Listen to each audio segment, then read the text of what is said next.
ज्ञानतिमिरन्धस्य ज्ञानाञ्जनशलाकया चक्षुरुन्मीलितं येन तस्मै श्रीगुरवे नमः। श्रीचैतन्यमनोभीष्टं स्थापितं येन भूतले स्वयं रूप कदा मह्यं ददाति सपदान्तिकम्। वन्देऽहं श्रीगुरु श्रीयुतपदकमलं श्रीगुरुन् वैष्णवांश्च श्रीरूपं साग्रजातं सहगनो रघुनाथानितं तं सजीवम् साद्वैतं सावधूतपरिजनसहितं कृष्ण चैतन्यदेवं श्रीराधा कृष्णपादं सहगनो ललिता श्रीविशाखान्वितं च। नमो विष्णुपदाय कृष्णप्रेष्ठाय भूतले श्रीमते भक्तिवेदान्त स्वामिनिति नामिने। नमस्ते सारस्वते गौरवाणी प्रचारिणे निर्विशेष शून्यवादिने पाश्चात्य देशतारिणे। गुरवे गौरचन्द्राय राधिकायै इष्टदालये कृष्णाय कृष्ण भगताय तद्भगताय नमो नमः। नमो महावदन्नाय कृष्ण प्रेम प्रदायते कृष्णाय कृष्ण चैतन्य नाम्नि गौरतिसे नमः।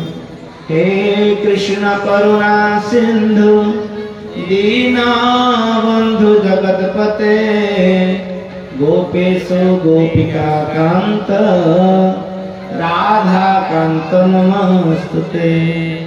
तप्त कांचन गौरांगे राधे वृंदावनेश्वरे वृषभानुसुते देवे प्रणमामि हरिप्रिये।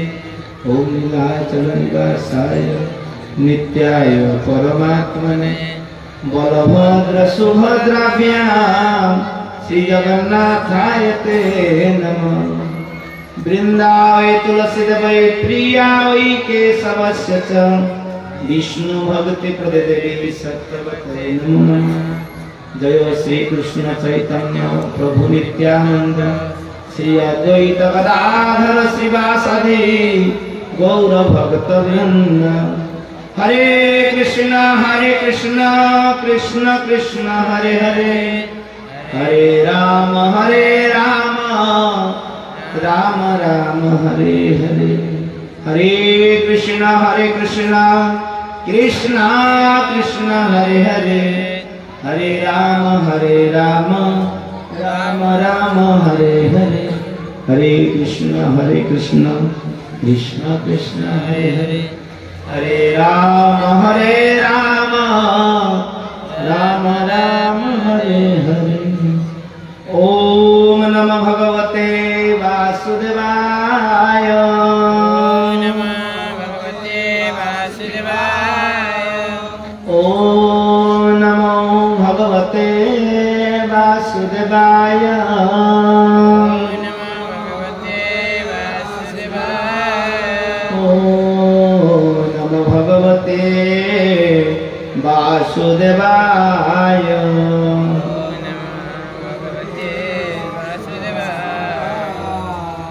हरे कृष्ण। तो सकल के आज के मनसा पूजा उपलक्षे आयोजित एक दिवसीय भागवत धर्म सभा हरि कृष्ण उत्सव सकल के स्वागत जना एवं सकल चरण कमले सरस्वती प्रणत निवेदन करे सकल कृपा और आशीर्वाद भिक्षा करे मध्य गुरुपाद पद्म अंतराष्ट्रीय कृष्ण भावनामृत संगे प्रतिष्ठित आचार्य श्रील प्रभुपाद अन्यतम कृपाधर्मी ओम विष्णुपाद परमहंस परिव्राजकाचार्य अष्टोत्तर तस्य श्रीमद् जयप्रकाश स्वामी श्री आचार्य पाद गुरुदेवेर रातुल चरणेर सकल प्रणाम निवेदन करें। आज के আমরা এই আলোচনা করব প্রভু বলে গেলেন যে মনুষ্য জীবনের দুর্লভতা সম্বন্ধে স্বল্প সময় আমরা আলোচনায় ব্রতী হব বা রতি হয়ে থাকব, কিন্তু এই কথা চলাকালীন সকলের চরণে নিবেদন আপনারা নিজের মধ্যে কথাবার্তা করবেন না। আর যদি মোবাইল এনে থাকেন, মোবাইল তো থাকবে নিশ্চয়ই, তাকে একটু সাইলেন্ট মোডে করবেন। কেননা ভগবতী কথা বা এই যে ভাগবত কথা এরা জীবনের চরম এবং পরম কল্যাণ সাধন করে। যেটা আত্মার ধর্ম, শরীরের একটা ধর্ম আছে, আত্মার একটা ধর্ম আছে। আমরা কিন্তু এই বিষয়ে অনেকে উপলব্ধি করি না। সকলে বলি কিন্তু উপলব্ধি করতে পারি না। কেন না? আমরা সবসময় এই শরীর জ্ঞানে থাকি। এই শরীরের খাদ্য হচ্ছে ভাত ডালি তরকারি বা যা যা যা যা খাওয়া খাদ্য সব আছে, কিন্তু আত্মারও একটা খাদ্য আছে। আমরা আমরা কখনো বলবো না যে সেও এই অন্ন ডালি শাকসবজি খেয়ে থাকবে।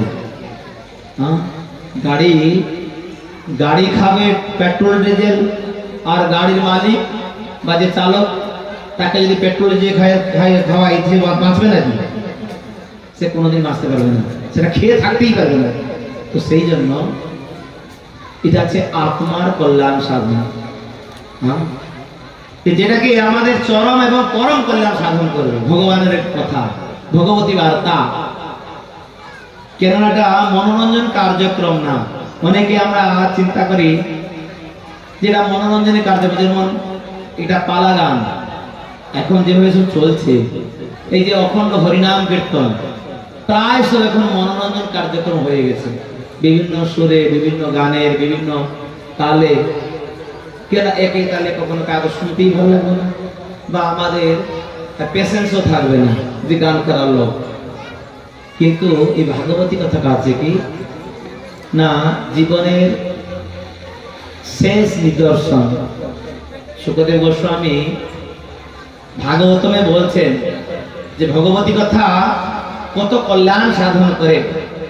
লব্ধ্বা সুদুর্লভমিদং বহু সম্ভবান্তে মনুষ্যমর্থদম অনিত্যমপি ধীরং তৃণম যত জনপতিদে অনুমৃত্যু যাবান নিঃশ্রেয়সৎ খলু সর্বতঃ। এটা এখানে বলছেন কি নিঃশ্রেয়সায় খলু সর্বতঃ। এটা বলছেন কি যে লব্ধ্বা সুদুর্লভম ইদম, আমরা এই যে মনুষ্য জন্ম লাভ করেছি সুদুর্লভ, এই মনুষ্য জন্ম আমরা যে প্রাপ্ত হয়েছি এই বহু বহু জীবনের প্রচেষ্টার ফলে আজকে আমরা মনুষ্য জন্ম লাভ করতে পেরেছি। কেন এই মনুষ্য জন্ম যদিও কি সুলভ, কিন্তু সুদুর্লভ।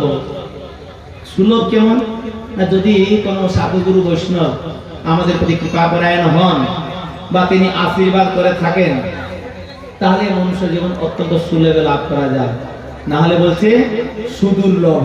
লব্ধ্বা সুদুর্লভ ইদম, ইদম এই যে শরীর আমরা লাভ করেছি সুদুর্লভ, সুদুর্লভ বহু বহু জন্মের এই প্রচেষ্টার ফলে আমরা এই মনুষ্য জন্ম লাভ করেছি।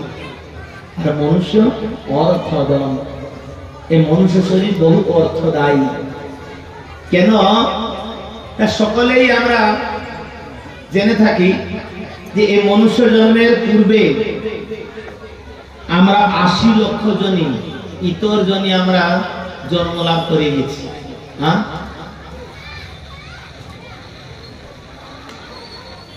তারপর ভগবান ৪ লক্ষ প্রকারের মনুষ্য সমাজ সৃষ্টি করেছেন। ৪ লক্ষ প্রকারের মনুষ্য শরীর। তার মধ্যে যারা এই হরিভজন করছে বা ভগবানের কথা, ভগবানের নাম জপ করছে, তারা সর্বোত্তম। ৮০ লক্ষ বিভিন্ন ইতর শরীর আমরা বুঝতে পারিনি।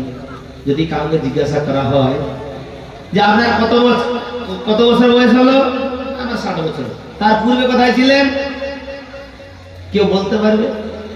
কেউ আমরা বলতে পারবো না। আর 20 বছর পরে যাবেন কোথায় তাও জানি না। এখন করছেন কি? হ্যাঁ, ভগবান ইচ্ছায় যা করছে করছে, কি আর করবো। হ্যাঁ, এখানে একটা উদাহরণ দিয়ে বলছেন, যদি কেউ ট্রেনে উঠে থাকবে, একে টিকিট করেনি, টিটি যখন জিজ্ঞাসা করছে, তার রিসিট বুক বের করেছে, বের করে বলছেন কোথা থেকে উঠেছেন, না তা জানি না। যাবেন কোথায়? যদি বলবে জানি না, আর ভদ্রলোক মতন বসে আছে আমি, হ্যাঁ, তিনি কি করবেন? যে এসে ভদ্র চোর, তাকে নিয়ে একবারে জেলে ঢুকাবেন। তো এই মনুষ্য জন্ম লাভ করার পূর্বে আমি কোথায় ছিলাম, এবং এর মনুষ্য জন্মের পরে আবার কোথায় যাব, এইটা কখনো কার কাছে জিজ্ঞাসা করিনি। কিন্তু আপাত দৃষ্টিতে আমি মনে করছি কি, আমি যা করছি সেটাই ঠিক, আমি যা করছি, যা ভগবান করছেন আমি সেটা করছি, আর কি আছি, খাচ্ছি খাচ্ছি, আর মনুষ্য জীবন আর পাবো না, খাবো না, ঘুরতে যাবো। তো এটা আছে বোকামির কাজ, বোকামির কার্যকলাপ। আমাদেরকে বুঝতে হবে যে মনুষ্য শরীর আমরা যে লাভ করেছি, ইয়ার পূর্বে কত কত না তুমি যে জলযান অবলক্ষানি জলচর প্রাণী হিসাবে আমাদের 9 লক্ষ প্রকারের জীবন অতিক্রান্ত হয়ে গেছে অলরেডি। স্থাবরা গাছপালা, পাহাড় পর্বত, এই যে জনি আমরা 1,20 লক্ষ প্রকারের আমাদের জীবন অতিক্রান্ত হয়ে গেছে। ক্রুময় রুদ্র সংখ্যক সরীসৃপ প্রাণী হিসাবে, এই যে সাপ, কেঁচু আছে, যা যা সব আছে, তো এইগুলো 11 লক্ষ প্রকারের জীবন আমাদের অতিক্রান্ত হয়ে গেছে। 10 লক্ষানি পক্ষী নাম, 30 লক্ষানি পশব, 4 লক্ষানি মানবা। তো এইভাবে আমরা অত্যন্ত এই দুর্লভ শরীর, মনুষ্য শরীর লাভ করেছি, দুর্লভ শরীর লাভ করেছি। কিন্তু এই শরীরের যে দুর্লভতা সম্বন্ধে আমাদের অভিজ্ঞতা নেই। যদি একজন কেউ কালেক্টর হয়ে থাকে, এই এলাকায় একজন কালেক্টর হলে কি হবে? তাকে বিভিন্ন সুখ সুবিধা দেওয়া হয়, বিভিন্ন বাংলা, তার জন্য রেডি গাড়ি, তার বডিগার্ড, তার সামনে একটা লালবাতি গাড়ি যাবে। তো তিনি মনে করবেন কি যে আমি যেই জন্য পড়াশোনা করেছি, যেই জন্য ইন্টারভিউ দিয়েছি, সেটা তো পেয়েছি, আর আবার সে কাজ করবো কেন?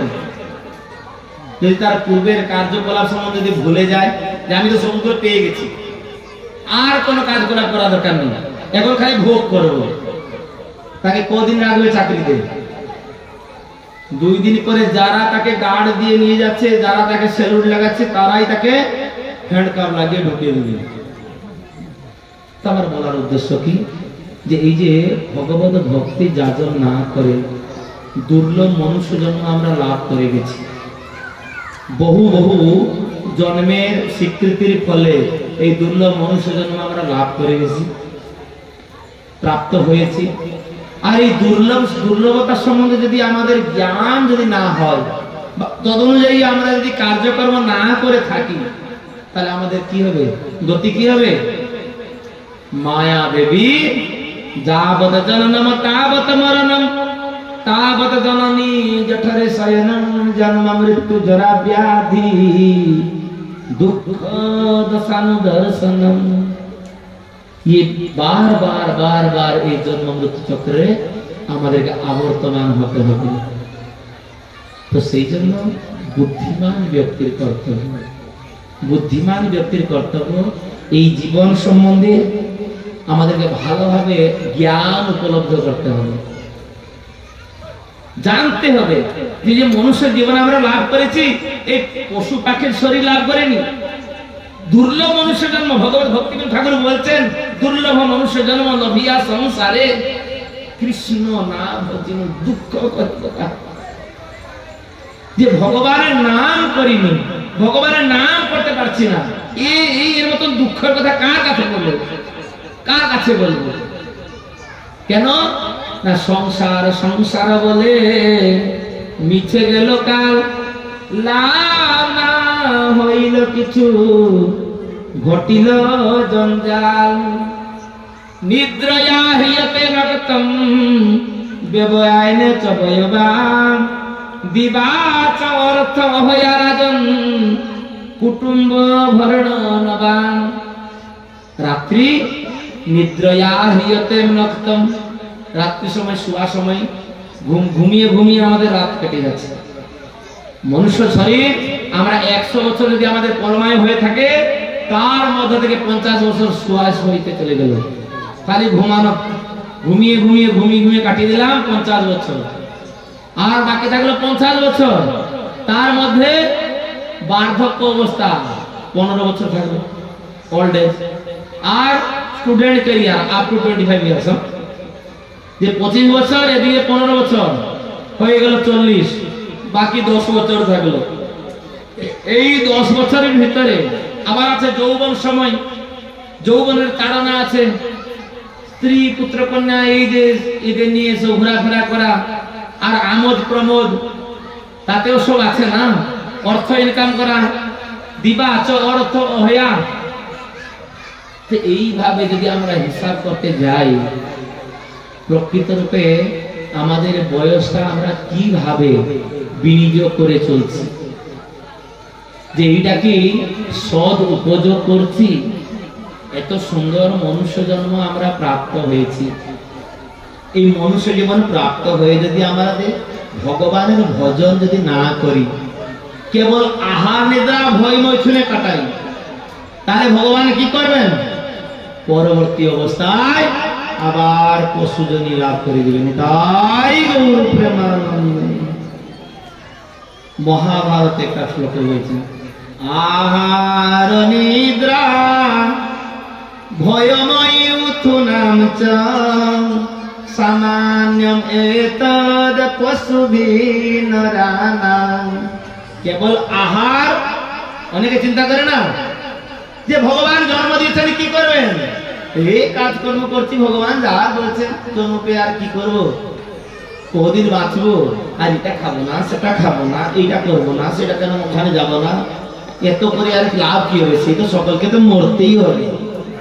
অতএব যা দিবি অঙ্গে সেই তো যাবে সঙ্গে। তো এই বললে কিন্তু হবে না।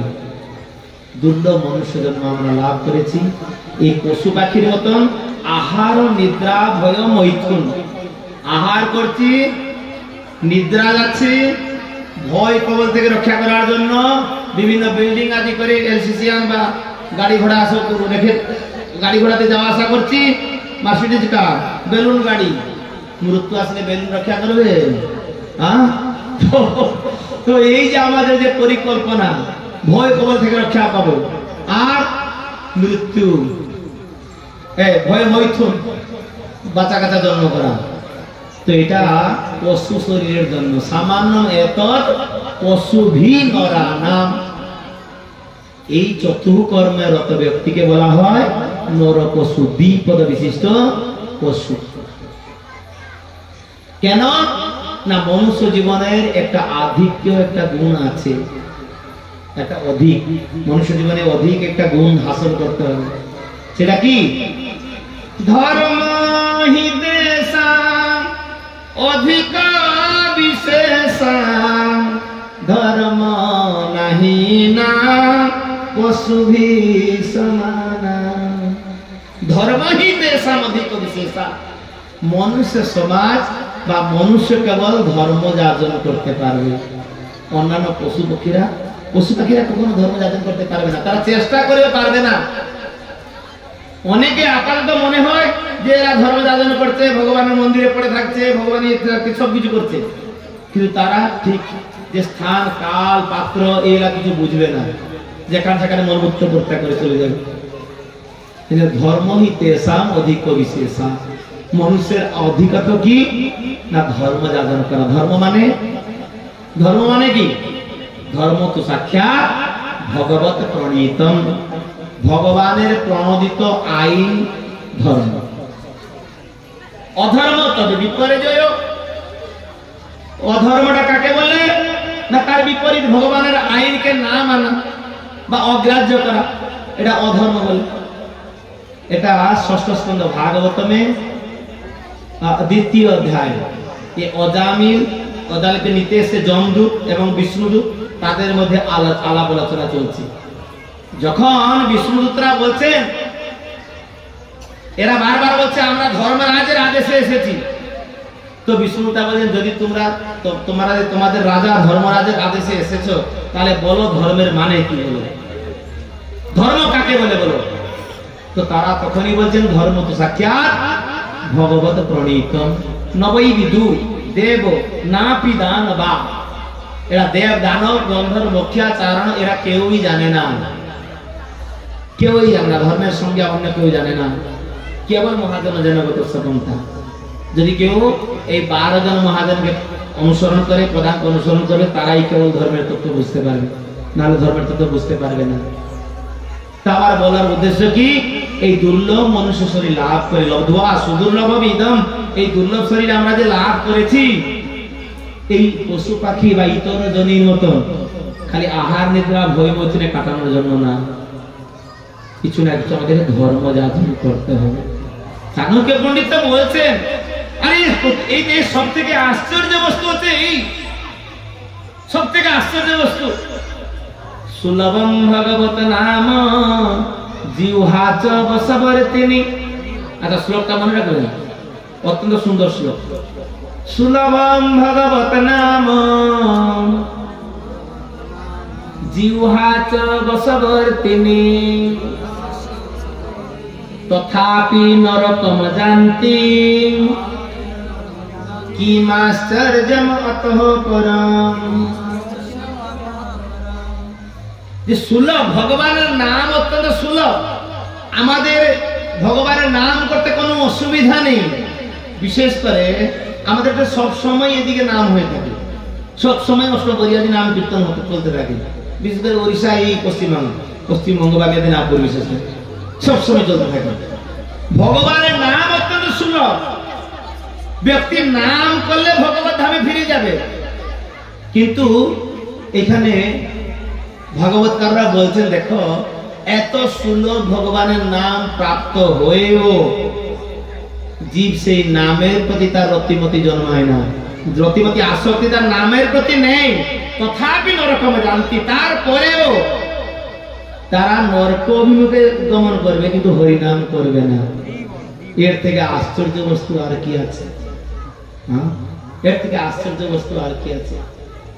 এমনি তো আশ্চর্য বস্তু, যুধিষ্ঠির মহারাজ বন পর্বে মহাভারতে বন পর্বে যুধিষ্ঠির মহারাজকে ধর্মবকরূপী স্বয়ং যমরাজ তিনি জিজ্ঞাসা করতেন, কিমাশ্চর্যম কস্য মদতে কিম বার্তাহ কাচ পন্থিকা বদমে চত্বার কৃষ্ণ মুখ মৃতা জীবন্তু বান্ধবা। কেন কুন্তী দেবী যখন তৃষ্ণার্ত হয়ে গেছেন জঙ্গলে চলাকালীন বনবাস সময়, তখন কুন্তী দেবী তৃষ্ণার্ত হয়ে বলছে আমাকে একটু অল্প জল তাড়াতাড়ি এনে দিন। তখন ভীম গেছে জলের সন্ধানে, আর গিয়ে একটা পুকুরের পাশে পৌঁছে গেছে। পুকুরের পাড়ে পৌঁছে জল খেতে যাবে, সেও নিজে তৃষ্ণার্ত, বলে একটু খেয়ে তারপরে নিয়ে যাব। যখন খেতে যাচ্ছে তখন যক্ষ মানা করছে, আমার কথা না মেনে যদি তুমি জল খাও তাহলে তুমি মরবে, এই জলটা আমি রক্ষক, এর ইনচার্জ আমি, তো আমার প্রশ্নের উত্তর দিও তারপরে জল খাবে। বাহুবলী ভীম সে কি মানবে নাকি? তোকে পরে তোর বিচার পরে করবো, আগে জল খাই সুস্থ হবে। জল খেয়ে মূর্ছা হয়ে পড়িয়াছে। তারপরে অনেক সময় পরে যুধিষ্ঠির মহারাজ অর্জুনকে পাঠালেন, তুমি যাও দেখো ভীম এতক্ষণ ধরে আসলো না কেন। অর্জুন গেলেন, ইনিও সাধারণ লোক না, যার গান্ডীব টঙ্কারে সারা বিশ্ব প্রকম্পমান হয়। তিনি বললেন আমি আগে জল খাই তারপরে তোমার কথার উত্তর দেবো। সে বারবার বলছে দেখো একজন মরে পড়িয়াছে, তুমিও খেলে তুমিও মরবে। বলছে তারা আমি খেয়ে নিই তারপর তোর বিচার করবো। আবার খেতে গেছে, সেও মরে পড়িয়াছে। এইভাবে যখন যুধিষ্ঠির মহারাজ শেষে গিয়েছেন, 4 জন ওখানে পড়িয়াছে পুকুরের পাড়ে। তখন তিনি বলছেন, আরে এদের এই গতি করলো কে? এদের দোষ কি ছিল? কেন কে এদেরকে এই গতি করেছে? তখন ধর্মরাজ বলছেন, যমরাজ আমি না। কেন এদের দোষ কি? না আমার জলাশয় আমি মানা করার পরেও এরা খেয়েছে। আচ্ছা, কিন্তু আমাকে তো এখন জল নিয়ে যেতে হবে, আমার মা তৃষ্ণার্ত। না তুমিও যদি আমার কথা না শুনে জল খাবে বা নিয়ে যাবে, তুমিও মরে পড়বে। তখন বলেন, ঠিক আছে, তোমার প্রশ্ন কি বলি? তোমার প্রশ্ন কি বলো। যখন যুধিষ্ঠির মহারাজ এটা বলছে, তখন তিনি এটা বললেন, মুখ্য অনেকগুলো প্রশ্ন তো আছে, মুখ্য 4টা প্রশ্ন। কিমা আশ্চর্য, এই পৃথিবী সব থেকে আশ্চর্য বস্তু কি? সব থেকে আশ্চর্য বস্তু আমাদেরকে যদি জিজ্ঞাসা করে, আমরা কি বলবো? সব থেকে আশ্চর্য বস্তু কি বলতে পারি? যে লোহা তৈরি এরোপ্লেন আকাশে উঠছে, জলে ভাসছে লোহা তৈরি জাহাজ, এটা আশ্চর্য বস্তু না? কিন্তু যুধিষ্ঠির মহারাজ কি বললেন, যে দেখো প্রতি মুহূর্তে প্রতি পদক্ষেপে জীব নরকানুগামী হয়ে চলছে। অহনি অহনি ভূতানি গচ্ছন্তি যম মন্দিরম। প্রতি মুহূর্তে, আজকে আমাদের একদিন গেল, আমার আয়ু রেখা থেকে একদিন কমে গেল না বাড়বে? হ্যাঁ, আমি যে 11 বছর কি 25 বছর বাঁচবো, একদিন আমার কাছ থেকে চলে গেল না। হ্যাঁ, আয়ু হরতি বৈ পুংসা উদ্যানস্তন চদনমসৌ। ভাগবতমে বলতেন সুখদেব গোস্বামী যে সূর্যের উদয় অস্ততে প্রত্যেকের সূর্যদেব আয়ু হরণ করে নেন, প্রত্যেকের আয়ু হরণ করে নেন। কিন্তু সংসারের সব থেকে আশ্চর্য বস্তু কি? আমরা হ্যাপি বার্থডে পালন করি। হ্যাঁ, হ্যাপি বার্থডে আশ্চর্য বস্তু। আরে সে তার আয়ু রেখা থেকে, তার জীবন যে পুঞ্জীভূত যে আয়ু থেকে তার একদিন 1 বছর চলে গেল, তার জন্য দুঃখ অনুভব করা দরকার, খেদ অনুভূতি করা দরকার যে আমার একদিন চলে গেল, 1 বছর চলে গেল, টাইম পাস হয়ে গেল। এ মুখফুলি খালি পাস করতে হবে না, অলরেডি পাস হয়ে যাচ্ছে। কিন্তু তাও আমরা বুঝতে পারছি না, মনে করছি কি ছেলে বাড়ছে, ছেলে বাড়ছে। হ্যাঁ, ম্যারেজ অ্যানিভার্সারি, হ্যাঁ, সিলভার জুবলি, গোল্ডেন জুবলি ইত্যাদি ইত্যাদি পালন করে চলছে। এর থেকে আশ্চর্য বস্তু আর কিছু আছে? হ্যাঁ, যে কেউ যদি মরতে যাবে, নরকানুগামী যাবে, মরতে যাচ্ছে, আমি মরতে যাচ্ছি, আমি মরতে যাচ্ছি, আনন্দ করে মরতে যাবে নাকি? হ্যাঁ, তাহলে দুঃখ অনুভব হওয়া দরকার যে আমি মরে, আমার একদিন 1 বছর চলেই গেল, আমি করলাম কি? এখনো পর্যন্ত আমি নিজের জন্য করছি কি? অনেকে দাদু বা বৃদ্ধ লোক তারা মনে করে কি আমি সকলের জন্য সবকিছু করে দিয়েছি, যাই হোক আমার জীবনে আর কোনো অসুবিধা নেই, সকলের জন্য সকলকে এস্টাবলিশ করে দিয়েছি। কিন্তু নিজের নাগর নিজে ফেলে রেখেছি। হ্যাঁ, নাগর ফেলে জানেন তো, ভক্তি সিদ্ধান্ত প্রভুপাদ বলছেন, হ্যাঁ, বিয়ে বাড়ি যাবে, নদী পার হয়ে নৌকাওয়ালাকে বেশি টাকা করে দেওয়া হয় যে তাড়াতাড়ি পৌঁছাবে, আর তারা কি করলো, সব বলিষ্ঠ বলিষ্ঠ বাহকদের নিয়ে আসলো, আহুলা মারবে, ঠিক আছে। আর তারা ওই পরিশ্রম যেমন না জানতে পারে তার জন্য ঢেলে দিল। সারা রাত একবার চলছে চলছে, আর এরা তো বরযাত্রী নাচানাচি করে এসে নৌকাতে হরে কৃষ্ণ উল্টে পড়েছে। তখন যখন তারা দেখছে, আরে সকাল হয়ে গেল, কোথায় পৌঁছালাম, এতক্ষণ ধরে নৌকা পৌঁছালো না কেন, কোথায় কি হয়েছে? একজন যখন একটু খরচা হয়েছে তখন উঠে দেখছে, যেখানে ছিলাম ওইখানেই আছে। তখন এই যে বাচ্চা কাচ্চারা যারা ইয়ং ছিল তাদেরকে ধমক দেওয়া শুরু করছে, তারা এই তো টাকা নিলে এটাই করলে তাড়াতাড়ি পৌঁছানোর জন্য, না দেখুন আমাদের কি হয়ে গেছে। তারা ঘেমে টেমে একাকার, হাত পা উছলে ফেলেছে। কিন্তু অসুবিধা কোথায়? নাগর পড়িয়াছে, জলে নাগর পড়িয়াছে, আর নৌকা বাইতেছে, এদিকে এদিকে নাগর তোলা হয়নি। আমাদের জীবনে এই নাগর পড়িয়াছে, কিন্তু আমরা এদিক ওদিক চতুর্দিকে ঘুরে ফেরা করছি। আমি আমার জীবনে আর কোনো অসুবিধা নেই, আমি সকলকে সবকিছু করে দিয়েছি, সকলকে সব এস্টাবলিশ করে দিয়েছি। কিন্তু যুধিষ্ঠির মহারাজ এখানে বলছেন যে এর থেকে আশ্চর্য বস্তু কি, যে প্রতি মুহূর্ত জীব জমালয় দিকে ধাবমান হয়ে চলছে, হেঁটে হেঁটে না, দৌড়ে দৌড়ে যাচ্ছে, তারপরেও বুঝতে পারছেন, বুঝতে পারছেন এই জগতের সব থেকে আশ্চর্য বস্তু। তো সেই জন্য এখানে সুখদেব গোস্বামী বলছেন যে দুর্লভ মনুষ্য জন্ম আমরা লাভ করছি, লব্ধা সুদুর্লভম ইদম ইদম শরীরম শতচ্ছিদ্রজরজরম, যে শরীরটাকে আমরা অত্যন্ত আপনার মনে করেছি বা অত্যন্ত আদর করছি, অত্যন্ত যত্ন করছি, এর মূল্য কত এর সম্বন্ধে আমাদেরকে বুঝতে হবে। 210 টাকা লন্ডন লাইব্রেরিতে যদি ল্যাবরেটরিতে যদি এটা দেওয়া হয়, মলমূত্র সবগুলো নিয়ে সব হিসাব করে দেখা যাচ্ছে। তো এই পচা শরীরকে নিয়ে আমরা অনেক কিছু প্ল্যান প্রোগ্রাম করে চলছি, অনেক কিছু প্ল্যান প্রোগ্রাম করে চলছি এই জড় জগতে সুখে থাকার জন্য। এই জড় জগতের সুখে থাকার জন্য কত কি প্ল্যান প্রোগ্রাম করে চলছি, কিন্তু আমাদের মনে নেই যে জগৎটা যিনি তৈরি করেছেন তিনি বলছেন কি বলছেন, দুঃখালয়ম অশাশ্বতম, যেটা যে দুঃখের ঘর ম্যানুফ্যাকচার যে করেছে তিনি স্টাম্প লাগিয়ে দিয়েছেন এটা যে দুঃখের ঘর।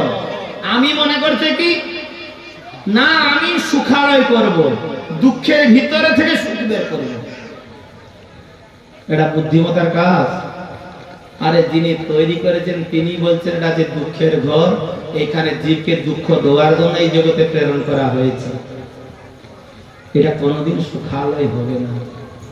আর এটা অশাশ্বতম, এটা চিরদিন জন্য না, শাশ্বত না, পরিবর্তনশীল। পরিবর্তনশীল যেমন মাস ঋতু পরিবর্তন হয়, বার আদি পরিবর্তন হয়, সেইভাবে সকলের জীবন পরিবর্তন হয়ে চলছে। হ্যাঁ, সকলের জীবন পরিবর্তন হয়ে চলছে না।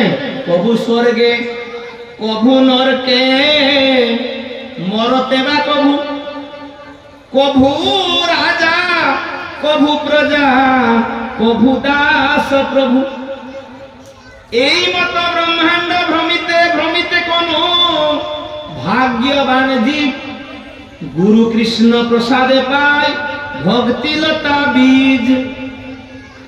কবু স্বর্গে পুণ্যকর্ম করছি, দান ধ্যান আদি করছি, যজ্ঞ আদি করছি, স্কুল কলেজের নামে সম্পত্তি উইল করে দিয়েছি, রাস্তা কাজ আদি সম্পূর্ণ করে চলছি, দরিদ্রকে দান করছি, তার ফল স্বরূপ আমাকে স্বর্গভোগ হবে।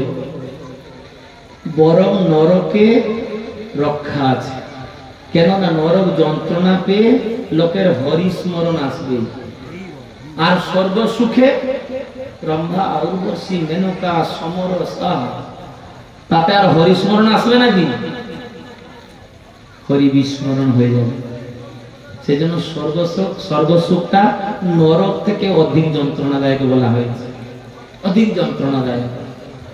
কভু স্বর্গে কভু নরকে, কখনো মরতে বা কভু। তারপরে কখন আমাদের রাজার পাট পড়ে যায়, কোন রাজ পরিবারে জন্মগ্রহণ করেছি, কখনো কখনো দরিদ্র দুঃখী পরিবারে আমার জন্ম। তো এইভাবে আমাদের জন্ম হয়ে হয়ে আজকে এই অবস্থা আমরা প্রাপ্ত হয়েছি, এই অবস্থা প্রাপ্ত হয়েছে। বুদ্ধিমান ব্যক্তি পূর্বে ইতিহাসকে একটু দেখবে যে আমি কোথায় ছিলাম, কে আমি, কেন মরে যার একটা পুত্র, যেটা সনাতন গোস্বামী জিজ্ঞাসা করেছে মহাপ্রভুকে এলাহাবাদে, যে আমি কে, কোথায় ছিলাম, ভগবান কে, তার সাথে আমার সম্পর্ক কি, মরার পরে আমি যাব কোথায়। বুদ্ধিমান ব্যক্তি কমসে কম এইটুকু তো জিজ্ঞাসা করবে। হ্যাঁ, তা জিজ্ঞাসা না করে যদি আমি মনে করবো কি হ্যাঁ যাব জীবে সুখম জীবে, যেদিন বাঁচো ভালো করে ঋণ করে ঘি খা, ঋণম কৃত্বা ঘৃতম পিবে, কেন না ভস্মীভূত দেহস্য পিতার পুনরাগমন, শরীরটাকে পুড়ে দিলে ছাই হয়ে যাবে, আর কি কাশবে না, কি ঋণ শোধ করবে না, কি হবে। তো এইটা কিন্তু মনে করলে হবে না। মনুষ্য জীবনের গুরুত্ব সম্বন্ধে আমাদেরকে বুঝতে হবে। সেজন্য ভাগবতমে একাদশ স্কন্ধ ভাগবতমে সুখদেব গোস্বামী বলছেন যে নৃদেহমাদ্যম সুলভম সুদুর্লভম প্লবম সুকল্পা গুরুকর্ণধারম। এই নৃদেহ, এই মনুষ্য শরীর সুলভ বা সুদুর্লভ। আর এই কি করে সুদুর্লভ হবে বা কিভাবে আমরা এই সুলভ শরীরকে সুদুর্লভে পরিণত করব? না, গুরু কর্ণধারণ। আমাদের জীবনে একজনের নির্দেশে আমাদেরকে জীবন যাপন করলে সে আছেন কিনা গুরু। গুরু ভগবান নন, ভগবানের প্রতিনিধি, যিনি নিজে আচরণ করে আমাদেরকে শিক্ষা দিবেন। তাকে আমাদেরকে কর্ণধার করতে হবে। তিনি আমাদের জীবন নৌকায় কান্ডারি হয়ে থাকবেন। হ্যাঁ, যদি কান্ডারি বা সুকান যে ধরে থাকবে, সে যেইভাবে চালাবে সামনে নৌকাটা সেইভাবে যাবেন নাই। তো আমাদের জীবনের এই নৌকাতে আমাদের গুরুদেবকে বসাতে হবে। যেমন অর্জুন বসিয়েছিলেন কাকে? ভগবান কৃষ্ণকে বসিয়েছিলেন। যখন মহাভারত যুদ্ধ শুরু হবে, যুধিষ্ঠির মহারাজ পাঠিয়েছেন, অর্জুন এসেছে, পৌঁছে গেছে, দেখছে কিনা দুর্যোধন বসিয়ে আছে। চিন্তা করলেন কি অবস্থা, কি হবে, যা হবে হবে। অর্জুন ভগবানের চরণে বসে পাদ সম্ভাবনা করছে। ভগবান উঠে পড়লেন, অর্জুন মুখটা প্রথমে দর্শন করলেন। বললেন, অর্জুন তুমি কতক্ষণ দাঁড়িয়ে এসেছ? এদিকে দিয়ে বলছে দুর্যোধন, আমি আগে এসেছি, আমি অনেক সময় আগে থেকে এসেছি, আমি আগে এসে এখানে বসে আছি।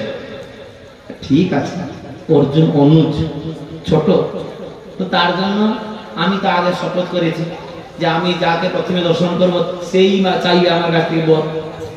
ঠিক আছে অর্জুন, তুমি কি চাও? কেন দুর্যোধনের ভয় ছিল কি, যে 11 অক্ষয়ণী নারায়ণ সেনা যদি নিয়ে চলে যাবে তাহলে গতি কি হবে? তা তো ওখানে যুদ্ধ হবে না, সৈন্য দরকার। কিন্তু অর্জুন বললেন কি, হে ভগবান, আমি আমার বড় দাদার নির্দেশে এসেছি, কেবল আপনাকে আমি আমাদের পাণ্ডব শরীরে নিমন্ত্রণ করার জন্য, আপনি কেবল আমাদের কাছে থাকবেন। বলছে অর্জুন, আরে তুমি ভুল করছো, তোমাদের যুদ্ধ শুরু হবে, মহাভারত যুদ্ধ শুরু হবে, তুমি তার জন্য সাহায্যের জন্য এসেছো। তোমার কাছে সৈন্য সামন্ত নেই, জনবল নেই, আর নারায়ণ সেনা এ অপ্রতিদ্বন্দ্বী, অজেয়। তুমি তার পরিবর্তে আমাকে কেন তুমি পছন্দ করলে? তুমি আমাকে কেন চাইছো? আর আমি তো অস্ত্র ধরবো না, আমি কেবল ড্রাইভিং করবো। হ্যাঁ, যদি বলবে কেবল ড্রাইভিং করবো, আমি আর কিছু করবো না। তখন অর্জুন কি বললেন, হে কেশব, যে আপনি খালি যে আমাদের এই পাণ্ডবদের রথের যে সারথিত্ব বরণ করবেন তা না, আমি আপনার কাছে এই জন্য এসেছি যে আমার জীবনের রথে আপনি সারথি হয়ে যান, জীবনের রথে সারথি হয়ে যান। তাহলে আর এই বাধা বিঘ্ন, যত বড় বিপদ, যত বড় সমস্যা, যত বড় ঝড় ঝামেলা আসুক না কেন, আমি সকালে অপ্রতিদ্বন্দ্বী হয়ে সকলকে বেরিয়ে চলে যাবে, অবাধে সব কিছু পার হয়ে চলে যাবে। আর এইটা শুনে ভগবান অত্যন্ত আনন্দ চিত্তে তাকে আলিঙ্গন করেন দিলেন। আর এদিকে দুর্যোধন করছে, যা ভালোই হয়েছে। তো এইভাবে আমি বলতে চাইছিলাম যে গুরু কর্ণধারণ, এই গুরুদেবকে কর্ণধারে আমাদেরকে নিযুক্ত করতে হবে। অর্থাৎ আমরা এই যে হরিনাম রূপী নৌকাতে আরোহণ করব। কলিযুগে প্রভু বলে গেলেন না যে কলিযুগে অন্য কোন ধর্মে নাই, অন্য কোন ধর্ম করলে নাই হই পার। কলিকালে নাম রূপে কৃষ্ণ অবতার, নাম রূপে কৃষ্ণ অবতার, বিগ্রহ রূপে নাম। এই যে বিগ্রহ অর্চন, এই যে দ্বাপর যুগের পন্থা, বিগ্রহ অর্চন। কলিযুগে বিগ্রহ অর্চন নাই, নাম হরি নাম গ্রহণ করা অত্যন্ত সহজ। যে বিগ্রহ অর্চন করতে হলে স্নান করতে হবে, ভালো কাপড় ধোয়া কাপড় করতে হবে, কত মন্ত্রতন্ত্র শিখতে হবে, কিচ্ছু করতে হবে না, কেবল হরি নাম। হরে কৃষ্ণ কৃষ্ণ কৃষ্ণ হরে হরে, হরে রাম রাম রাম হরে হরে। কেবল ভগবানের নাম করলে ব্যক্তি কি করবে না, এই সংসার সমুদ্র থেকে উদ্ধার পেয়ে ভগবানের কাছে প্রত্যাগমন করবে। কিন্তু আশ্চর্য বস্তু, সব থেকে আশ্চর্য জিনিস কি জানেন? এই নামই ব্যক্তি করতে পারবে না। হ্যাঁ, যারা হরিনাম কজন করেন হাত তুলুন। ভগবানের নাম কার কজন করেন? আচ্ছা, প্রায় করেন। যারা করেন না শুরু করবেন। এই যে হরিনামটা এত সুন্দর, আমরা ফিলোসফি জেনে গেলাম, থিওরি জেনে গেলাম কি যে কলিযুগে হরিনাম হরিনাম হরিনাম সার, এটা শুনে গেলাম। কিন্তু কজন হরিনাম করছি? দেখবেন আমরা বিশেষ করে ভক্তেরা 3টার সময় উঠে, নাহলে 3:30টার সময় উঠে, 3:30টার সময় উঠবে, স্নান শৌচ করবে, ধোয়া মোছা করে ভগবানকে ভোগ টোগ নিবেদন করে আরতি অতি সুন্দর ভাবে আরতি কীর্তন করবে, তুলসী আরতি করবে, সবকিছু করতে থাকবে। 1-2 ঘন্টা অন্যান্য কর্ম করতে থাকবে। 3:30 থেকে 4:30 পর্যন্ত সব কর্ম করে, 4:30 5:30 পর্যন্ত 2 ঘন্টা সবকিছু করতে থাকবে, তাতে কোনো অসুবিধা নেই। ঠিক হরিনামে যখন মালা ধুলাতে হাত ঢুকে গেল, তখন কি চলে আসবে?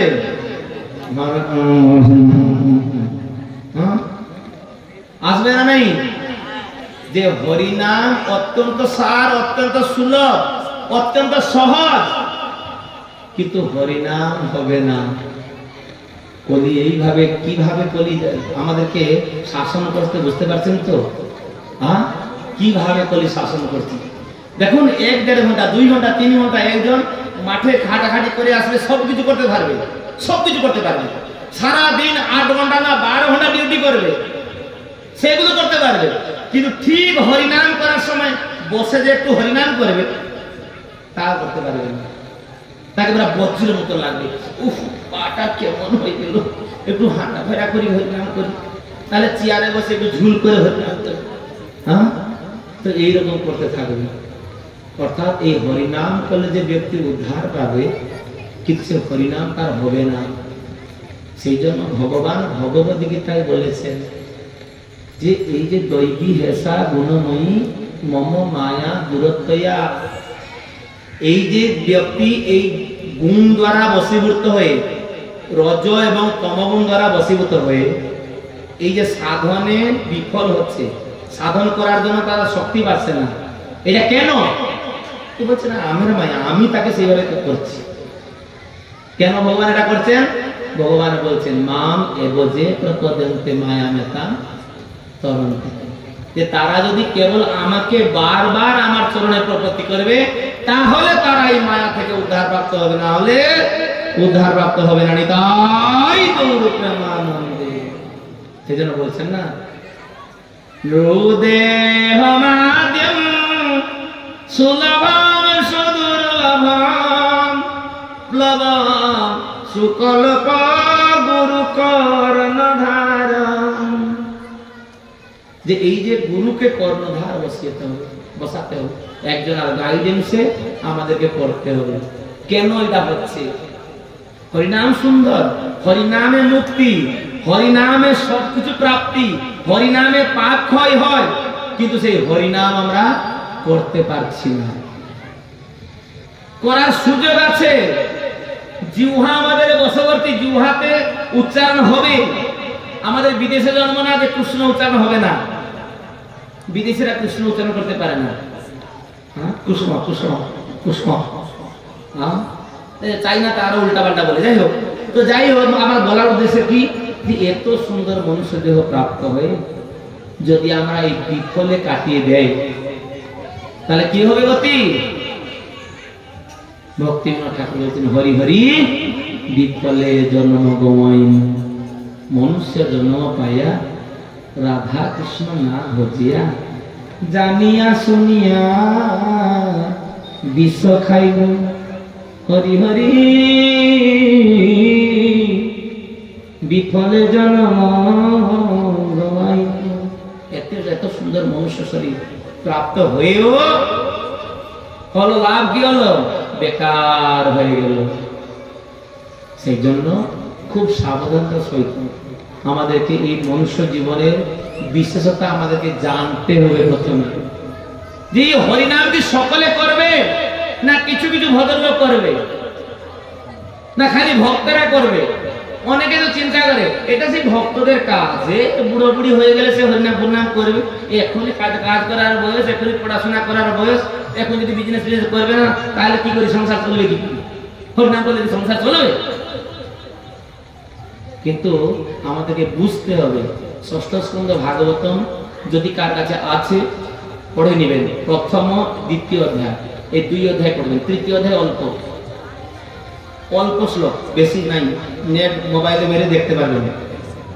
সেই সম্বন্ধে বলছেন যে হরিনামের গুরুত্বটা কত, হরিনামের গুরুত্ব কত, যে হরিনাম যদি কেউ সুন্দরভাবে করতেও না পারে তাতে কোনো অসুবিধা নেই।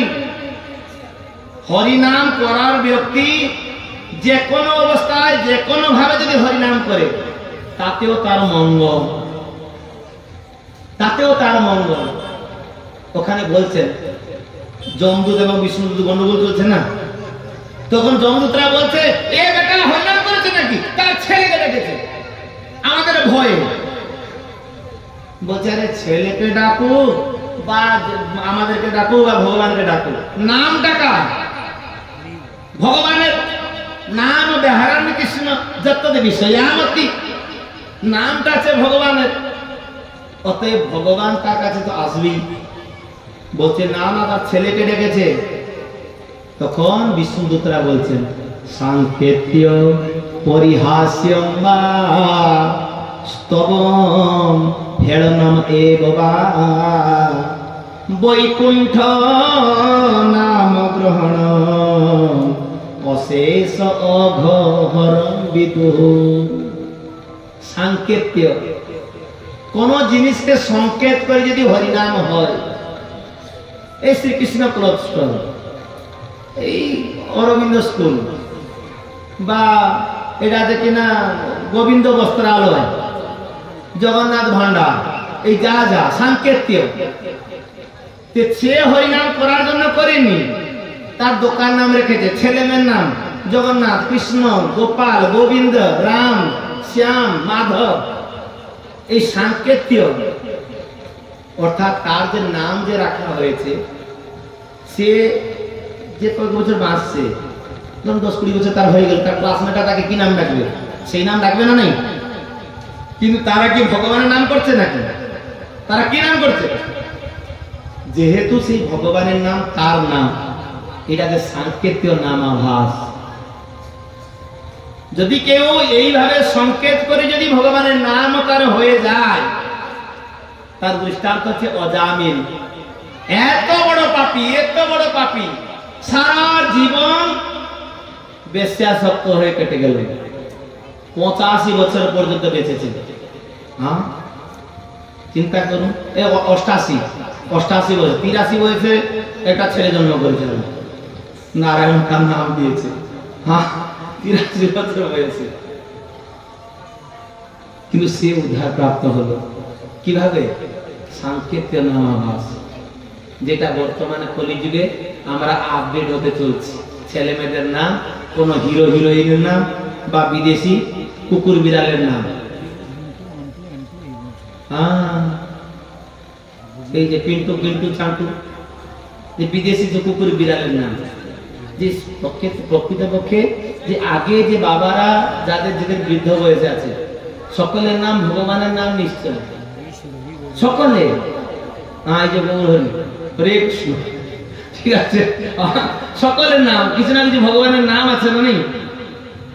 তখন বাবা মারা এই জন্য দিত যে আমি তো ভগবানের কাছে, ভগবানের তো নাম এত ভালোভাবে বসে করতে পারবো না। যদি এইভাবে যদি অজ্ঞাত সারে যদি হরিনাম হয়ে যায়, 10 বার যদি এই মুকুন্দ, এই দামোদর ডাকি, যদি 10 বার যদি আমি ডাকি, দামোদর কার নাম? ভগবানের নাম। ভগবানের নাম আমাদের হয়ে যাবে। সেই জন্য আগে ছেড়ে মেতে না, আগে নামকরণটা সংস্কার ছিল।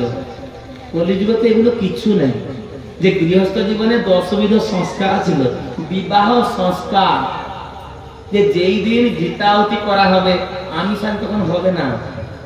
বিবাহ যে 10বিধ সংস্কারের দিন, যে বিবাহ সংস্কার, সীমন্ত নয়ন, গর্ভধারণ, সাধবক্ষণ, তারপরে জন্ম সংস্কার, তারপরে কি নামকরণ, চূড়াকরণ, বিদ্যারম্ভ, এই যা যা সংস্কার সব রয়েছে, এই সংস্কার দিন আমিষাদি হবে না। ভগবানের ভোগ লেগে ভগবানের প্রসাদ সেই দিনই বিতরণ করা হবে। কিন্তু ধীরে ধীরে ধীরে ধীরে সবটা আমাদের সব উল্টা পাল্টা হয়ে গেছে। যদি এই বিয়ে বাড়িতে কি আমিষ করবে না, তাহলে কি বন্ধু বান্ধব আসবে না, কি এরা খেতে আসবে নাকি? কিন্তু তাতে যে কত যে গন্ডগোল হয়ে যায়, কত যে অপকার হয়ে যায়, তারা আমরা বুঝতে পারি না। কত যে ক্ষতি হয়ে যায়। তারা এসে নবদেবর দিকে আশীর্বাদ করবে। কি আশীর্বাদ করবে? যে তোমার বাড়িতে এসে আমি যা পাপ গ্রহণ করলাম, সেই আশীর্বাদ তোমাদের মাথায় দিয়ে গেলাম। হরে কৃষ্ণ। অতএব এরা হচ্ছে কিনা স্বচ্ছ চিত্ত, অত্যন্ত সুন্দর। যে নবদম্পতি তারা দুইজন এটা গৃহস্থ আশ্রমে প্রবেশ করবে, তাদের উপরে সকলের পাপের ভার তাদের উপরে চলে আসে। যা যা হত্যা হয়েছিল, এরা বাচ্চা তার জন্মদিন পালন হবে, আমরা বাবা মা খাওয়ার জিহ্বা লালসায় উল্টা পাল্টা করতে থাকবো, বিরাট প্যান্ডেল করে বিরাট গেস্টকে ডেকে ডেকে। কিন্তু চিন্তা করতে হবে যে এই যে পাপ কর্মের ফলটা কে নিবে? কে নিবে? যার উদ্দেশ্যে করা হচ্ছে সে নিবে না? নেই। সেই জন্য এই যে নামাভাস, আমি যেটা বললাম না, যে ভগবানের নাম এটা করতে হবে সবসময়। কমসে কম গৃহস্থ জীবনে আমাদের পঞ্চসুনা পাপ আছে। সুনা মানে কি? হত্যা। 5টা হত্যাজনিত পাপ আমাদেরকে ভোগ করতে হয়। কণ্ডুনি, পেশিনি, চুলি, উদুখুল, মার্জনী, মানে চুলি। চুলিতে জ্বালানিতে কত জীবগুলো মরে যায় না? আমরা কি ঝাড়াঝাড়ি করে চুলি জ্বালি নাকি? হ্যাঁ, বরং যা যা যদি কিছু পিঁপড়া মুটে থাকে ধার ঢুকে মরুক। শিল বাটার সময় অনেক জীবগুলো খেতে চলে আসে। এই গৃহস্থ জীবন ঝাড়ু দেওয়ার সময়, হাঁটাফেরা করার সময় পায়ের নিচে কত মরে যায়, কেটে মুখে কত মরে যায় না? এই গৃহস্থ জীবনের পঞ্চসুনা পাপ আমাদের উপরে লেগে থাকবে সব দিনের জন্য। 5টা হত্যাজনিত পাপ। আর কিছু খাচ্ছে সেটা আলাদা জিনিস, সেটা সম্পূর্ণ আলাদা, এটা এক্সট্রা। তো এই যে পঞ্চসুনা পাপ থেকে উদ্ধার প্রাপ্ত হওয়ার জন্য আমাদেরকে হরিনাম করতে হবে। এটা না আমরা স্কুল থেকে এখানে এসে দীক্ষা দেওয়ার জন্য। হরিনাম, ভগবানের নাম করলে পাপ থেকে আমরা মুক্ত হব। পাপী কখনো সুখী হতে পারবে না। প্রথমে আমাদেরকে চিন্তা করতে হবে যে একজন পাপী হয়েছে কি করে সুখী হবে।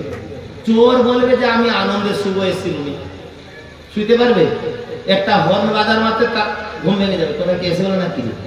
হ্যাঁ, একটা খাকি পোশাক দেখলেই তারা এসে যাবে, মাথায় ঢুকে যাবে কি এসে গেল নাকি, কিছু হয়ে গেল নাকি, না আমাকে দেখে বললো নাকি। সেই জন্য পাপী কখনো সুখী হতে পারবে না। সেই জন্য আমরা ঘরে থেকে যে কিভাবে ভক্তি জীবন যাপন করব, এই অজামিল চরিত্রতে বর্ণনা করা হয়েছে। যে কিভাবে যদি হরিনাম পূর্ণ নাও হয়, এই সাংকেতে তো হবে হরে কৃষ্ণ হরে কৃষ্ণ। অনেকে লোক বলে না, হ্যাঁ নাম জপছে, তা তো মন তো নামে নেই। গরু গাছা যাচ্ছে হরে কৃষ্ণ হরে কৃষ্ণ হরে কৃষ্ণ, রাস্তায় যাচ্ছে হরে কৃষ্ণ হরে কৃষ্ণ, এটা কি নাম হলো নাকি? তো এর মধ্যে তো একটা পড়বে সাংকেত্য নামাবাস, না হলে পারিহাস্য। যদি কেউ পরিহাস্য যদি ভগবানের নাম করে, যে এখানে কি হচ্ছে রে, হরে কৃষ্ণ দর্শন এসছে, হরে কৃষ্ণ হরে কৃষ্ণ। এই যে পরিহাস করে যদি কেউ, তার মুখে যদি হরিনাম বেরিয়ে যায়, হ্যাঁ হরিনাম যদি বেরিয়ে যায়, আমাদের চৈতন্য চরিতামৃতে বর্ণনা করা হয়েছে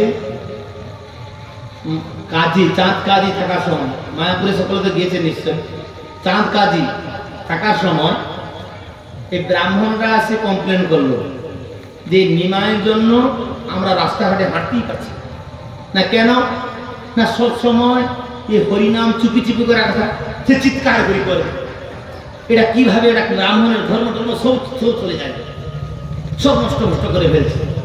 তো সেই জন্য আর মুসলিমরা এসে কমপ্লেন করলো যে আপনি কাজী আছেন, যদি এই সাম্রাজ্যতে যদি নিমাই হরিনাম করে আর তার পিছনে হরিদাস আদি অনেক মুসলিম চলে যায়, তাহলে গতি কি হবে? আমার ধীরে ধীরে ধীরে ধীরে আমাদের মুসলিম সংখ্যা সব কমে যাবে, সব হিন্দু হয়ে যাবে। তো সেই জন্য কাজী নির্দেশ দিলেন যে একজন পেয়াদাকে পাঠালেন, এই যা নিমাইকে ধমক দিও যেমন তিনি হরিনাম বন্ধ করুন, না তার খোড় টোড় সব এনে ভেঙে দেওয়া। তো যে দূত গিয়েছে, মহাপ্রভু সেইভাবে হরিনাম কীর্তন করে চলছে, ভক্তদেরকে নিয়ে একবারে উদণ্ড হরিনাম কীর্তন করে চলছে, হরে কৃষ্ণ কৃষ্ণ কৃষ্ণ হরে হরে, হরে রাম রাম রাম হরে, এইভাবে কীর্তন করে চলছে। আর যখন এই পেয়ারা যখন গিয়ে পৌঁছাচ্ছে তখন জামাল চলছে। জামাল মানে কি? হরি হরি হরি বল হরি বল হরি বল এ চলছে, হরি বল চলছে। আর তখন এর ভিতরে ঢুকে গেছি, তোরা কি বলছো? জানো হরি মানে কি জানো? আরে হরি মানে চুরি, চুরি চুরি চুরি হরি হরি, এটা কি নাম হলো? তো এইভাবে যে হরি যে উচ্চারণ করে দিয়েছে, তার মুখে যে হরি ঢুকে গেছে আর বের হচ্ছে না। ঠিক আছে, সে যে বন্ধ করতে এসেছিল সে আবার ফিরে চলে গেল, গিয়ে কাজীর সামনে গিয়ে হরি হরি, কাজী বলছে ওকে তাকে ধমক দিয়ে এসছো না, কি করলে? না হরি হরি, মানে হরি যে ঢুকে গেছে আর বের হচ্ছে না। ঠিক আছে, এই হরি নামের কি জন্য এটা বললাম না, এই যে অটহাস পরিহাস করার জন্য এসেছিল, যে হরিনামকে বিকৃত করার জন্য এসেছিল। অনেকে বিকৃত করি বলে না যে হরে কৃষ্ণ, তুমি কৃষ্ণ হো, হরে রাম, তুমি রাম হয়ে যাও, এ হরে কৃষ্ণ না। তো এইরকম বিকৃত করে অনেক লোক বলে, কিন্তু তাতেও যেহেতু হরি সংলগ্নে যদি থাকবেন বা হরিনাম সংলগ্নে যদি তিনি থাকেন, তাহলে তাতেও লাভ আছে, তাতেও লাভ। সাংকেত্য পরিহাস্যম বা স্তবম, স্তবম স্তুতি, স্তুতি করা, যারা যারা ভগবানের নাম করে স্তুতি করতে, মানে 24 ঘন্টা সেটা মনন করে চলছে, মনন করে চলছে, তাদের গতি কি হবে? ভগবানের ধাম, ভগবানের ধাম যাবে। ঠিক আছে, স্তবম হেলনম, যদি কেউ হেলাই করে, হেলাই মানে কি জানেন? মন নেই, কিন্তু যখন একজন বলছে হরে কৃষ্ণ, তখন কি করতে হবে? সকলে তো বলছে হরে কৃষ্ণ, মানে তার মন নেই। এখানে যে আমরা বসছি, ঘরে কেউ এই যে তো চিৎকার করে করতে পারবো, কিন্তু এখানে কি করছি? হরে কৃষ্ণ করছি না, নেই করতে পারছি। এই যে হেলনম, আমার ইচ্ছা নেই। যখন সকলে বলছে হ্যাঁ আমি না বললে কি হবে? মায়াপুরে অনেকে যায় না, এখন তো দেখছি সকলে তিলক করে যায়, ভালো। মায়াপুরে অনেকে যায়, কিছু না, কিচ্ছু পালন কিছু করে না, কিন্তু তিলক দেখবে সকল তিলক না করতে প্রস্তুত দিবে না, কি করে? হ্যাঁ আমার একটা মার দিয়ে, আমার একটা মার, তিলক না পেরে এটা কঠি মালা করে চলে যাবে। তো তার ইচ্ছা নেই, কি করে? পরিবেশে পড়ে গেছে, তিলক না বলে আমাকে এটা বেকার মনে হচ্ছে, সকলে মারছে, আমার নেই। তো এই যে হেলনম, যদি কেউ হেলাইও ভগবানের নাম করে, তাতেও লাভ আছে। কেন? বৈকুণ্ঠ নাম গ্রহণ অশেষ অঘহরম বিদু, যে এইটা যেহেতু ভগবান বিষ্ণুর নাম, ভগবান কৃষ্ণের নাম, অশেষ অঘহর, সমস্ত পাপ থেকে জীবকে রক্ষা করবে। স্তবম হেলনম, তো তার জন্য ভগবানের নাম আমরা যেইভাবে করি না কেন, যেইভাবে করি না কেন ভগবানের নাম তার ভগবান থেকে অভিন্ন, নাম নামই অভিন্ন। নাম চিন্তামণি কৃষ্ণ চৈতন্য রস বিগ্রহ পূর্ণতয়া শুদ্ধ মুক্ত অভিন্নত্বাদ নাম নামিন। যেটা কি ভগবান এই মহাপ্রভু এই যে শিক্ষাস্ত্রে বলছে নাম নামকারী বহুধা, ঠিক আছে, যে এই যে বলছে নাম চিন্তামণি, এই জগতের মণি কি করে আমাদেরকে ধন আদি প্রদান করে, ধনধান্য প্রদান করে, ঘর বাড়ি করতে বা প্রতিষ্ঠা লাভ করতে সহায়তা করে না, এরা যে এই জগতের মণি। কিন্তু সেই মণিও জীবনও নিয়ে নিবে। যদি কেউ চাইবে আমি যদি না দিই মারাপিটা করে আমাকে মেরেও ফেলতে পারে, যদি টাকা পয়সা আমার কাছে অধিক থাকে। কিন্তু নাম হচ্ছে চিন্তামণি, চিন্তা করার মাত্রকে আমাদের সমস্যা দূরীভূত হয়ে যাবে। অতএব সেই চিন্তামণি নাম যদি আমরা করি বা করতে থাকবো তাহলে অন্য কোনো চিন্তা নাই। তাই গৌর প্রেমানন্দে শেষে একটা রামায়ণ থেকে এটা গল্প বলে শেষ করে দেবো। গল্প না, সত্যি ঘটনা, ঠিক আছে, যে নাম এবং নামী তিনি অভিন্ন, অভিন্ন। যে ভগবান এমনিতে জানেন। আচ্ছা সকলে এই যে টিভিতে যে দর্শন করেছেন সত্যভামা যখন যে ব্রত করেছিল, হ্যাঁ কেউ করেনি, সবগুলো বলা চলবে না, ইউটিউব মেরে দেখে নিন, ঠিক আছে। হরে কৃষ্ণ। আরে পারিজাত যখন পারিজাত বৃক্ষ যখন নিয়ে আসলো ভগবানের অত্যন্ত প্রিয় হওয়ার জন্য, তিনি কি করলেন না একটা ব্রত উপবাস করতে থাকলেন। 13 দিন পর্যন্ত সেই ব্রত করতে থাকবেন। আর সেই ব্রতের ফল কি না তার প্রিয় জিনিস পুরোহিতকে দিতে হবে, পুরোহিতকে দিতে হবে। পুরোহিত হয়েছে কে না নারদ মুনি, নারদ মুনি পুরোহিত হয়েছে, তার প্রিয় জিনিস দিতে হবে। যখন যজ্ঞ শেষ হয়ে গেল তো নারদ মুনি বললেন দেখো এখন তোমার যজ্ঞ শেষ, তোমার মনস্কামনা পূর্ণ হয়ে যাবে, কিন্তু পুরোহিত বিদায় তো করতে হবে, পুরোহিত বিদায় দিতে হবে না। কি দিতে হবে বলুন না? তোমার সব থেকে প্রিয় জিনিস, তোমার সব থেকে প্রিয় জিনিস কি বলো? তখন সত্যভামা চিন্তা করে বলছে সব থেকে প্রিয় জিনিস আমি তো ব্রত করছি কি জন্য? কৃষ্ণকে, কৃষ্ণের অত্যন্ত প্রিয় হওয়ার জন্য। কেননা কৃষ্ণ রুক্মিণী, এদের গন্ডগোল একটু হয়ে যাচ্ছে না? রুক্মিণী বড় দিদি, সবসময় তার কথা চিন্তা করছেন বা তার কাছে যাচ্ছেন বা তার রাকে বেশি ভালোবাসছেন। সত্যভামা এই জন্য তো বসে করছে, এই জন্য ব্রত ধারণ করলো। আর সব থেকে প্রিয় জিনিস কে না ভগবানকে। নারদ মুনি বলছে বলো তোমার সব থেকে প্রিয় জিনিস কি বলো? আর তিনি মনে করতে পারলেন না যে উনি প্রিয় জিনিসটাকে নিয়ে নিবেন। বলছে সব থেকে প্রিয় জিনিসটা আমার ভগবান কৃষ্ণ। না তাহলে তোমার প্রিয় জিনিসটা আমাকে দিতে হবে।